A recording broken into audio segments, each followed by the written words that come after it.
Hello दोस्तों, स्वागत है आपका अपने यूट्यूब चैनल पीर मिशन क्लासेस पर।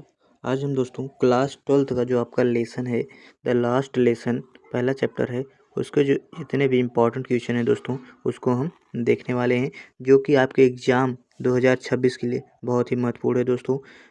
ठीक है, जो जितने भी महत्वपूर्ण क्वेश्चन हैं उनको हम देखने वाले हैं कुछ इस प्रकार दोस्तों। ठीक है, ये जो पहला चैप्टर है दोस्तों, ये बहुत ही इम्पोर्टेंट क्वेश्चन है। इस चैप्टर से हर साल जो है मोस्ट इम्पॉर्टेंट क्वेश्चन पूछे जाते हैं, यानी कि यह चैप्टर 2 या 3 क्वेश्चन जरूर इस चैप्टर से पूछे जाते हैं। ठीक है दोस्तों, तो ज़रूर देखिएगा और ज़रूर इसको याद करके जाइएगा, आपको एग्जाम के लिए बहुत महत्वपूर्ण है। तो आइए हम पहला क्वेश्चन देखते हैं दोस्तों। पहला क्वेश्चन है, what did M Hamel say about the French language. M Hamel ने फ्रेंच लैंग्वेज के बारे में क्या कहा। ठीक है, ये हो गया। तो M Hamel called the French the most beautiful language in the world. एमएलएल ने कहा कि जो फ्रेंच लैंग्वेज है वो दुनिया की सबसे सुंदर या खूबसूरत भाषा है। अकॉर्डिंग टू हिम, उनके अनुसार, it was the clearest and the most logical language. इनके अनुसार यह जो भाषा थी सुस्पष्ट और तार्किक भाषा थी। He wanted to the people of France to guard it amongst themselves and never forget it. चाहते थे कि जो फ्रांस के लोग हैं वो इसे सुरक्षित रखें। क्या करें? सुरक्षित। गॉड माने क्या करें? सुरक्षित रखें। एमोंग्स माने अपने बीच, और नेवर फॉरगेट, और कभी ना भूलें। ठीक है, उम्मीद करते हैं दोस्तों ये आपको क्वेश्चन समझ में आया होगा। यदि ये समझ में आया है तो प्लीज़ लाइक एंड सब्सक्राइब जरूर करिएगा दोस्तों। ठीक है, आइए हम दूसरा क्वेश्चन देखते हैं। दूसरा क्वेश्चन है दोस्तों आपका, what had been put on the bulletin board. Bulletin board पर क्या लिखा था। An order that had come from Berlin had been put on the bulletin board. एक ऑर्डर आया था, कहाँ से? कम माने आया था, फ्रॉम माने से, बर्लिन, बर्लिन से आया था। That had been put in the bulletin, जो कि बुलेटिन बोर्ड पर लिखा था। Only German language would be taught in the schools of Alsace and Lauren.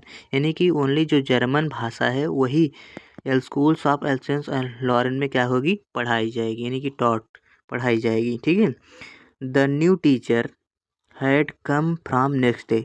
अगले दिन से नया टीचर आएगा और जर्मन भाषा को पढ़ाएगा। यही इस बुलेटिन बोर्ड में लिखा था दोस्तों। बहुत ही इंपॉर्टेंट क्वेश्चन है, कई बार आपके एग्जाम में पूछा गया है, तो आप इसको जरूर याद करके जाइएगा। ठीक है, अब आइए हम अगला प्रश्न देखते हैं दोस्तों। अगला प्रश्न है, why did Franz not want to go to school that day. Franz उस दिन स्कूल क्यों नहीं जाना चाहता था। ठीक है, ये आपका क्वेश्चन है। ठीक है, अब आइए हम आंसर देखते हैं। Franz did not want to go to school that day. Franz उस दिन स्कूल नहीं जाना चाहता था। बिकॉज माने क्योंकि ही फियर्ड, वह डरा हुआ था। एंड हिज फ्रेंच टीचर, उसके जो फ्रेंच टीचर थे एम हैमेल, आस्क्ड माने पूछने वाले थे, क्वेश्चन ऑन पार्टिसिपल पर। किस पे पूछने वाले थे भैया? पार्टिसिपल पर पूछने वाले थे, इसलिए वो डरा हुआ था। और सेकंड, बिसाइड माने इसके अलावा, the weather was warm and bright, जो मौसम था ऐसा था, गर्म और सुहाना था। The chirping of birds, birds यानी कि जो चिड़िया थी चहचहा रही थी। And the sight of the marching of Prussian soldier, जो प्रशियन सोल्जर्स के सैनिकों की जो दृश्य देखकर, जो आल्सो टेम्परन फ्रांस देखकर उसको भी क्या कर रही थी, वहाँ से दूर रहने के लिए क्या कर रही थी? प्रेरित कर रही थी। स्टे अवे माने दूर रहने के लिए। ठीक है, फ्रॉम माने स्कूल से जाने के लिए क्या कर रही थी? दूर रहने के लिए प्रेरित कर रही थी। इसलिए वो जो है, इसलिए वहाँ स्कूल नहीं जाना चाहता था। ठीक है, उस दिन फ्रांस। उम्मीद करते हैं अभी आपको क्वेश्चन समझ में आएगा। चौथा क्वेश्चन है आपका, what did France notice that was unusual about the school that day. France ने उस दिन असामान्य बातों पर क्या ध्यान दिया था ना, तो यही लिखा है। तो first, when Franz reach the school, जब फ्रांस स्कूल पहुंचा, दैट डे माने उस दिन, है M Hamel saw and spoke, M Hamel देखे और बोले, kindly he said to give him his place quickly, जाओ अपने स्थान पर बैठ जाओ। सेकंड, एमएमएल हैड ओर्न, उसने देखा कि जो एमएमएल है, उसने यही ध्यान दिया कि जो एमएमएल है ओर्न हिज, पहने हुए थे ceremonial clothes, and the village people were sitting on quietly on the back benches, और जो गांव के लोग थे वो शांतिपूर्वक पीछे वाले बेंचों पे यानी बैक बेंचेस पर बैठे हुए थे। ठीक है दोस्तों, ये भी उम्मीद करते हैं आपको समझ में आएगा। ये जितने भी हम क्वेश्चन करा रहे हैं आपके एग्जाम के लिए बहुत ही इम्पोर्टेंट है। ठीक है, अब आइए हम अगला प्रश्न देखते हैं दोस्तों। Whom did Hamel blame for the ignorance in studies and why? Hamel ने किसे दोषी ठहराया पढ़ाई को इग्नोर करने के लिए और क्यों? ठीक है, इग्नोर माने ध्यान न देने के लिए, स्टडीज माने अध्ययन के लिए, ब्लेम माने दोषी ठहराया, एंड माने और, वाई माने क्यों। ठीक है, होम माने किसको। ठीक है, यानी कि एमएमएल ने किसको दोषी ठहराया पढ़ाई को ध्यान देने के लिए और क्यों। तो इसका जो उत्तर हो जाएगा दोस्तों, एमएमएल ब्लेम्ड हिमसेल्फ, एमएमएल ने स्वयं को दोषी ठहराया, और as well as parents for the ignorance, और उनके माता पिता को भी पढ़ाई के ध्यान न देने के लिए भी दोषी ठहरा। ही ब्लेम्ड पेरेंट्स, उन्होंने पेरेंट्स को दोषी ठहराया बिकॉज माने क्योंकि they had wanted their children to work on farm to earn some money. तो एमएमएल कह रहे हैं कि जो उनके माता पिता यानी बच्चों के, वो चाहते थे कि उनके बच्चे कुछ पैसे कमाने के लिए खेतों में काम करे। फार्म माने क्या होता है, खेतों में काम कर, टू वर्क ऑन फार्म। ठीक है, तो एमएमएल ने उनके माता पिता को भी दोषी ठहराया, साथ ही उन्होंने स्वयं को भी दोषी ठहराया। ठीक है, M Hamel blamed himself too as he made the children, M Hamel ने स्वयं को भी दोषी ठहराते हुए कहा the children work in the garden, क्योंकि वो बच्चों को कहाँ भेज देते थे, गार्डन में, बगीचे में काम करने के लिए। आई गिव देम हॉलीडे, और छुट्टी कर देते थे। When he wanted to go fishing, जब वो मछली को मारने के लिए जाते थे। ठीक है, उम्मीद करते हैं आपको ये भी प्रश्न समझ में आ गया होगा। बहुत ही इंपॉर्टेंट प्रश्न है दोस्तों, आप इनको जरूर याद करके जाइएगा। अब आइए हम अगला प्रश्न देखते हैं।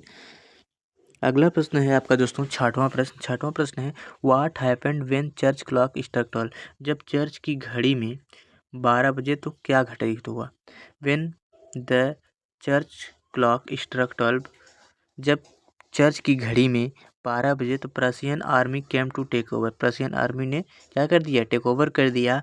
एमएमएल स्टूड अप, एमएमएल जो है खड़े हुए, एंड वांटेड टू टेलिंग, वह कुछ कहना चाहते थे, something, but his voice was choked, उनकी वॉइस क्या हो गई, ऐसी बंद सी हो गई। ठीक है, ही गैदर्ड हिज स्ट्रेंथ, उन्होंने अपनी शक्तियों को जुटाया, and wrote on the blackboard, और ब्लैकबोर्ड पर लिखा वीवे ला फ्रांस। वीवे ला फ्रांस का मतलब होता है लॉन्ग लाइफ फ्रांस, यानी कि फ्रांस अमर रहे। ठीक है, एंड डिसमिस द स्कूल, और स्कूल की छुट्टी कर दी, और स्कूल को यानी कि बंद कर दिया।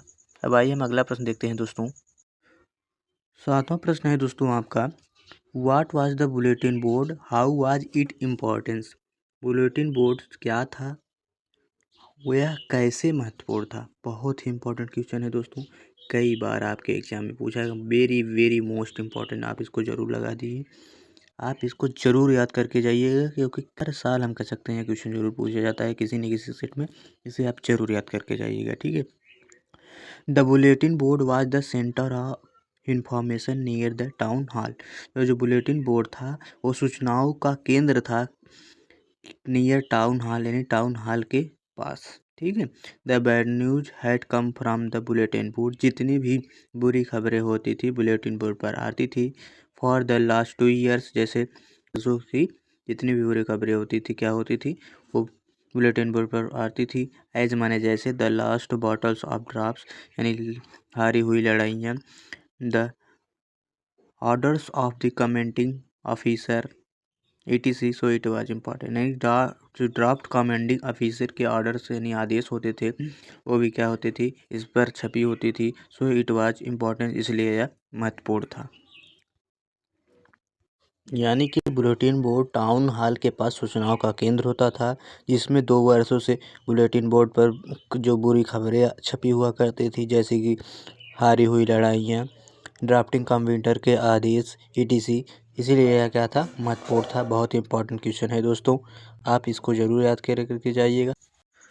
जैसा कि दोस्तों हमने शॉर्ट आंसर टाइप क्वेश्चन को देख लिया है, जितने भी महत्वपूर्ण क्वेश्चन थे उनको हमने देख लिया है। यदि दोस्तों आपको पसंद आया तो प्लीज़ लाइक एंड सब्सक्राइब कीजिए हमारे दोस्तों चैनल को, ठीक है।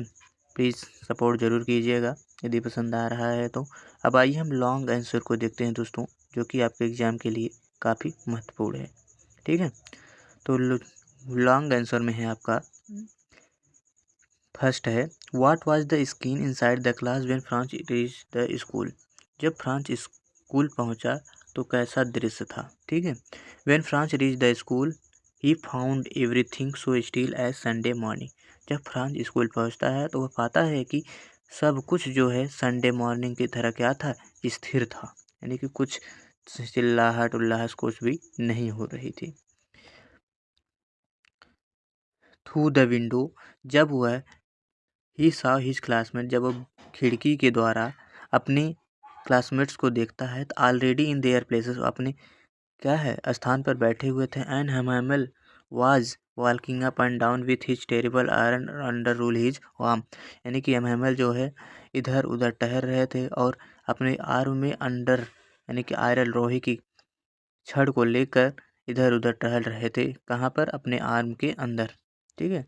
He saw MML wearing beautiful, उसने देखा कि एमएमएल जो है ब्यूटीफुल ग्रीन कोट को पहने हुए हैं।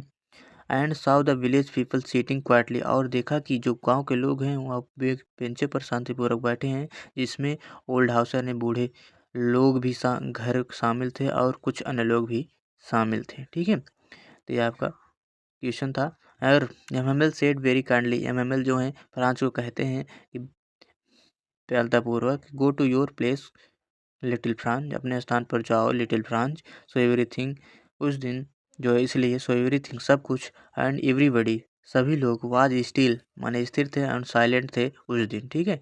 इसलिए सभी लोग उस दिन स्थिर और शांत थे, ठीक है। उम्मीद करते हैं ये भी प्रश्न आपको समझ में आएगा। तो ये प्रश्न समझ में आया है तो हमारे वीडियो को लाइक एंड सब्सक्राइब कीजिए। मिलते हैं इसी महत्वपूर्ण वीडियो के साथ। जय हिंद, जय भारत।